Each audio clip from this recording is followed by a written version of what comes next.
Have any of you been on Facebook lately? Me neither. In the age of AI-generated content, there's no escaping it. First, people use it for novelty and memes. Now, companies are using it to pinch pennies, and tech bros view it as a second coming. A way to make passive income without doing any work at all. We saw how well that went with NFTs, but now we're at the point where things are getting a bit weird. AI is being used for grifts even more, and on top of that, bots are becoming second nature to social media platforms. But I'm not here to just rehash the stuff you already know about dead internet theory. I have some more specific things in mind. Twitter's already been screwed for a while, but in 2024 things are getting more interesting.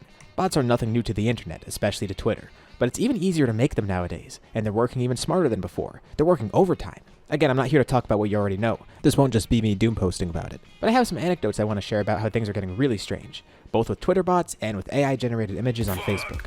So, ever since Elon destroyed Twitter, you may have noticed ads are getting pretty strange. You don't see big, trustworthy companies anymore. I say the word trustworthy loosely, but you know what I mean. A company that you know, a name with recognition. No, you don't see that anymore. You see AI-generated dropshipping stores, crypto scams, or Trump bobbleheads. Maybe here and there, the occasional fake mobile game ad. You know, the fun stuff. Of course, there are still companies using Twitter ads, but they're usually online-based companies that kind of have to advertise online.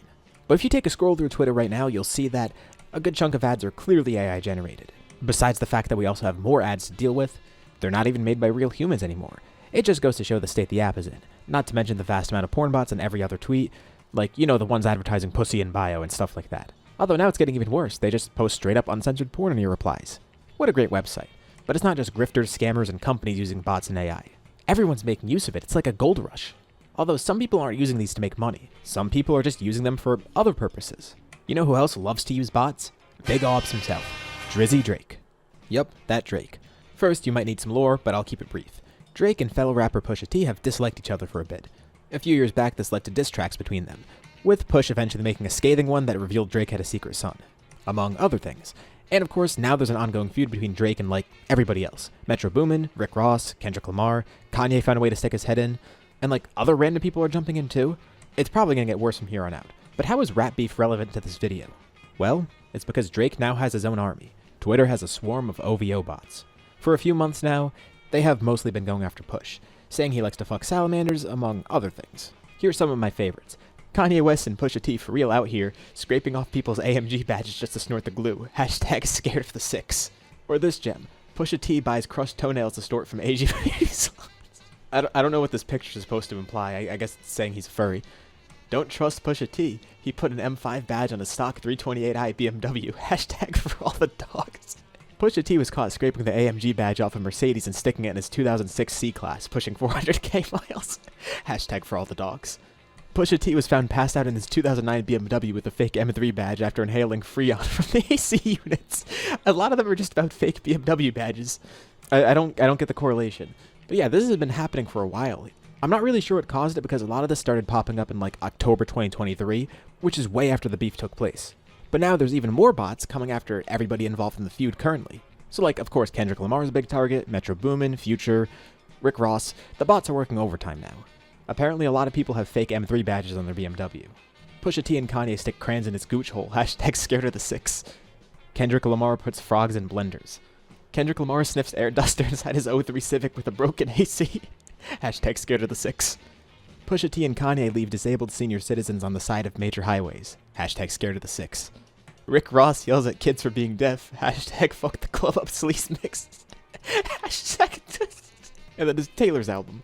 I can't believe Kendrick Lamar paid for children from the Ukraine to write lyrics in his sweatshops. Like, it's ridiculous shit like this. So originally, whenever someone mentioned Pusha T, or when a big rap page tweeted, these bots would come in and just quote tweet it with something. They stopped for a bit, but eventually came back. Now, with the new beef, they're in full force again, and going after anyone in the beef. So clearly the content in them isn't AI, it looks like someone actually did write it. But on closer look, these accounts are all bots that love to shill crypto, and some actually have tweets that sound human-like. A lot of them have NFT profile pictures too, so what's going on here? If you go to these accounts and look at the replies, a lot of them seem like they're just nothing. They'll reply with random crypto or stock names, or maybe some generic response, or one of the OVO responses. Like this one, Mario Judo lets Kendrick Lamar lick the sweat between his toes after shows. My theory is these accounts have just clearly been compromised, and besides crypto scammers paying these accounts to tweet, anyone else could jump in and pay them to act as bots. Thus, what I like to call the Drizzy drones.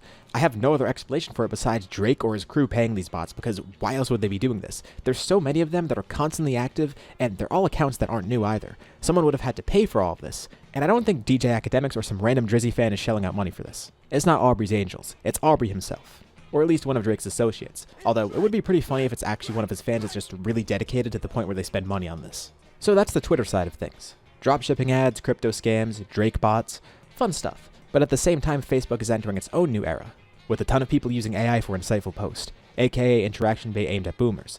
Your grandma might be scrolling through Facebook one day, and she sees this kid build a statue of Jesus out of celery, and he's on an excavator? Made it with my own hands. Thank you to everyone who appreciates it. So from what I've seen, this is a popular way to get engagement on Twitter. Like, some random account will post an extraordinary story about someone else, and they'll make it look like it's them. Or they'll post someone crafting something and say they made it. Search "made it with my own hands," and you'll see some examples of this. But I guess they ran out of pictures to steal, so now it's AI. And it's getting strange because they're just making AI-generated images of whatever. Like before, it was people making wood statues, something that people actually do in real life. Some of this is on Twitter, but it's much more prevalent on Facebook. How heartwarming. This lady turned 121 and made her own cake. Hello everyone, I'm 121 years old. I made my own birthday cake with peach cream and filling. I started decorating cakes from 5 years old. I love it. And I can't wait to grow my baking journey. And what's her name supposed to be? It says here Jane, and then over here it says, happy birthday. I can't eat. Oh god, look at her. They turned Granny into a Muppet. And like, it takes 1 second to look at the profile that posted it. The picture and the name don't match the image at all. In case you couldn't tell that this is a fake image for some reason. Or Rosa, who turned 1,122. Hello everyone, I'm 122 years old. Not matching the cake there, but okay. I made my own birthday cake with peach cream and filling. Ah, they love their peach cream cakes, huh? And I started decorating 5 years old. Wow, this is similar to Jane. Really similar. And I can't wait to grow my baking journey. 1,122? That's gotta be a record. Look how happy her friends are. Or how about this beautiful cake that clearly is real? Because I like topping my cake with pine cones. Unless it's one of those things where it's like a fake pine cone, in which case, maybe it tastes good? So again, what's the purpose of all this? Well, like I said, engagement bait. On Twitter, these blue check pages get money for impressions, aka views. The money is barely anything. I'm sure they can't be making a living off this, but still, they get something. They've got to be making at least a couple hundred on this. Twitter pays like shit, but people are still getting paid off it. As for the Facebook pages, they can grow off these. Some of them will post dozens of times with similar images and captions, which is why a lot of them are so similar in nature. It's trial and error. They keep posting until one pops off, because eventually one will pop off. Your grandpa that thinks this tech support page is legit will also see this picture and think it's real, congratulating the poster and boosting the post. When they drop a like and leave a comment, it boosts it. That's also why every YouTuber asks you to like their video. Right there. And it's a vicious cycle. People will keep on posting this, or another page will steal the idea. It's free engagement and free followers and likes. And as far as I know, I haven't seen Facebook cracking down on this too much, because this has been going on for months. Some of these pages might have actual humans behind them, but some of them are clearly bots as well. Either way, very low effort posts. I'm really curious as to what the endgame here is. Same for the Drake bots too. At least with the Drake bots, that's kind of a nice novelty. I don't know who came up with all these posts, but someone's obviously having a lot of fun. But that's the state of social media right now. Bots and AI are now being used for Clout tweets, or Clout posts on Facebook. It's really great seeing the unique ways people use these new technologies, and I can't wait to see what the future holds. You know, every rapper should have a bot army on Twitter. That would make rap beefs really funny. The site's already ruined to begin with, so we might as well have some even more fun destroying it. I was going to end off by saying it'll be funny when these bots start using AI-generated images, but some of them already do. I can't show them here because it involves Pusha T fucking salamanders. If you're really that curious, I'm not going to tell you where to find them. Just imagine it. Oh yeah, that's good.